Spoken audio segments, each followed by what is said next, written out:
오늘은 니콘 카메라 적자 전환의 위기라는 글이 올라와 한번 말해볼까 합니다. 한번 보겠습니다.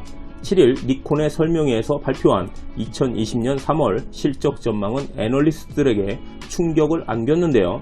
5월에 발표한 기존 예상에서 매출 500억엔, 전기 대비 12.5%의 인하와 영업이익 320억엔, 전기 대비 75.8% 감소를 예상한다고 합니다. 실적 악화의 이유로 태풍과 반도체 노광장치의 사업 매출이 2021년 3분기 이후엔 정체될 수 있다고 밝혔는데요.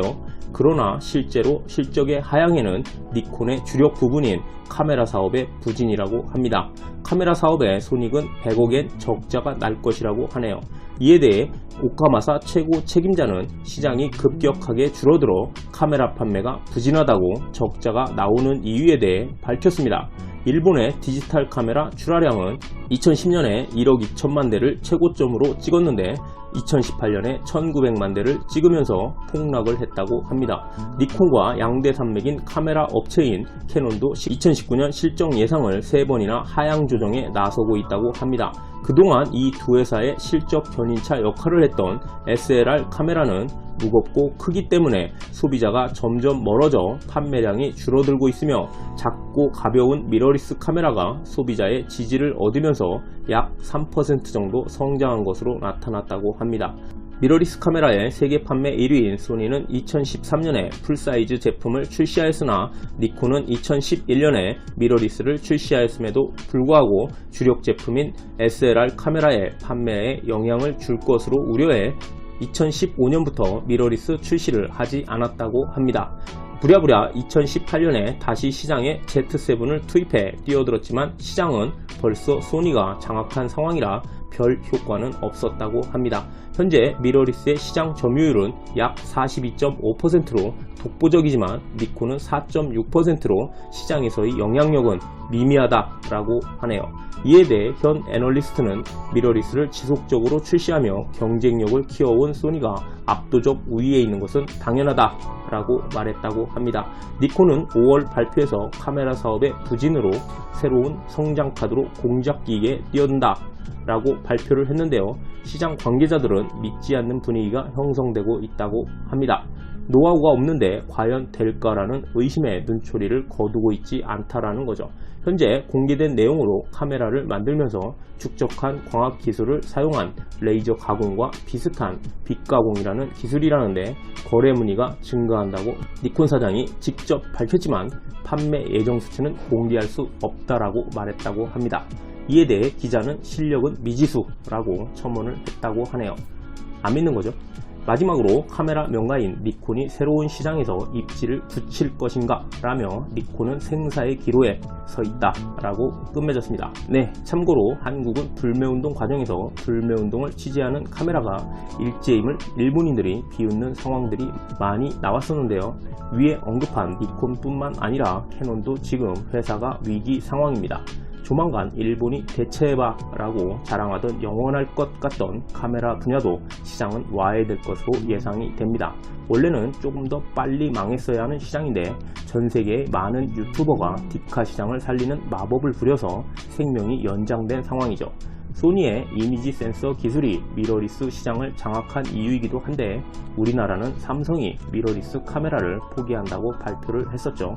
이미지 센서에 집중 투자한다고 밝혔는데 초격차 전략을 가속해 소니가 가지고 있는 이미지 센서 시장을 따라잡을 것이라고 발표를 했습니다. 앞으로는 미러리스 시장도 핸드폰이 무너뜨릴 것이라고 보기 때문이죠. 아참, 그리고 어떤 분이 저번 영상에 댓글로 기승전 삼성이냐고 뭐라고 하신 분이 있던데 내용이 기승전이 아니라 일본을 따라갈 기술을 갖춘 기업이 삼성밖에 없습니다. TV 시장을 말했을 땐 OLED 선두주자 LG를 얘기했기도 했고요. 대한민국 사람으로 우리나라 기업들이 선전하기를 바랄 뿐입니다. 일본 반응입니다.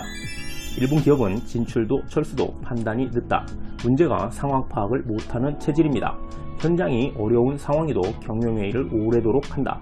임원들은 직접 현장을 보려하지 않고 판단하지도 않는다. 결정하면 책임 추궁을 당하는 것이 싫기 때문이다.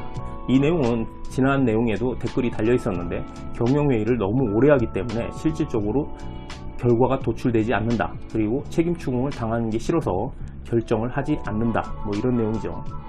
매번 달리는 내용 중에 하나입니다. 앞으로 카메라 업계는 더욱 어려운 상황이 올 것입니다. 미러리스도 그렇지만 경영 전략을 잘못 보면 경영 위기에 몰리게 된다. 앞으로의 혁신을 하지 못하면 사업을 계속해 나가는 것이 어려운 시대다. 그것은 오디오 업계를 보면 잘 알 수 있다.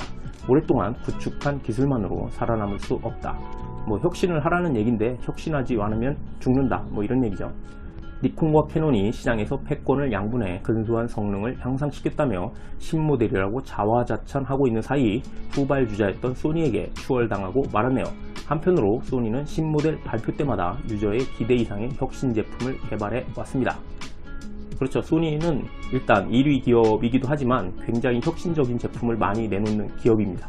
스마트폰의 등장 이래로 디카가 팔리지 않게 되었기 때문이야.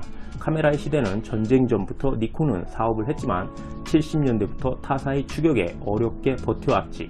디지털 전환과 스마트폰 시대의 대응이 완전히 늦어 후지필름과 같이 한 분야에 구애받지 않고 기술을 다방면으로 살리는 발상이 필요하고, 그렇게 하지 않으면 살아남을 수 없는 시대에 접어들고 있다. 그것은 자동차 등 다른 업계도 같지만 말이야. 네, 마찬가지로 혁신을 하지 않았기 때문에 이런 결과가 나왔다. 앞으로 혁신을 해라. 뭐 이런 얘기죠.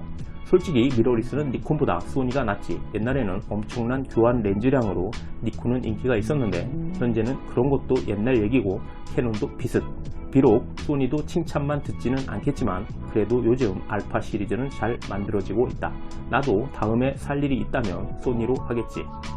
네, 완전히 소니한테 넘어간 분이네요. 이전에는 성능에서 압도적 우위였던 카메라입니다만 지금은 스마트폰의 성능 향상이 커서 크고 무거운 DSLR 카메라를 별로 사용하지 않게 되어 버렸습니다. 하지만 카메라 본래의 즐거움이 있는 것 또한 사실. 라이트층을 깜짝 놀라게 할 만한 제품들을 기대하고 있겠습니다. 네, 저도 기대하고 있겠습니다. 앞으로 어떻게 될지 궁금한 부분이기도 하네요. 이 시장이 진짜 무너질지 아니면 기사회생을 해서 니콘이란 이름이 다시 돌아다닐지 한번 두고 보죠. 여기까지 하겠습니다. 감사합니다.